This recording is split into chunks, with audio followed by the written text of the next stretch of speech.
হচ্ছে একটা ব্যাস, এটা হচ্ছে গিয়ে ব্যাস, কেমন? আর ও কেন্দ্রীয় হচ্ছে বৃত্ত, একটা পরিধির ওপর একটা বিন্দু নিব হচ্ছে সি, মন দিয়ে বুঝবে প্রত্যেকে একটু। এবারে বলছে সি ও এ, মানে এই কোণটা বলে দিয়েছে, কত বলে দিয়েছে? এই কোণটার মান বলে দিয়েছে 100 ডিগ্রি। ওকে, তাহলে তোমাকে কোণটা বের করতে বলেছে, তোমাকে বলেছে বিসিও, মানে বিসিও, এই কোণটার মান বের করতে বলেছে, একটু মন দিয়ে বুঝবে, এই কোণটার মান বের করতে বলেছে। আচ্ছা, এই যে সিও সমানে আমরা বিও বলতে পারি, কারণ কি? কারণ হচ্ছে এরা হচ্ছে একই বৃত্তের ব্যাসার্ধ। আর যখন এরকম এই বাহুটা সমান হবে, তখন এই কোণটা কি হবে? ইকুয়াল হবে। আবার বলো, এই কোণটা কত ডিগ্রি? এই কোণটা হবে ও 180 মাইনাস 100 সমান কত ডিগ্রি? 80 ডিগ্রি।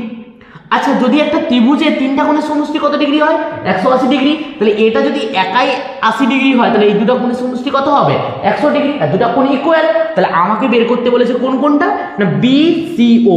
তাহলে আমরা বলতে পারি কি 100 ডিভাইডেড বাই 2 সমান হচ্ছে 50 ডিগ্রি। আরামসে বেরিয়ে গেল 50 ডিগ্রি।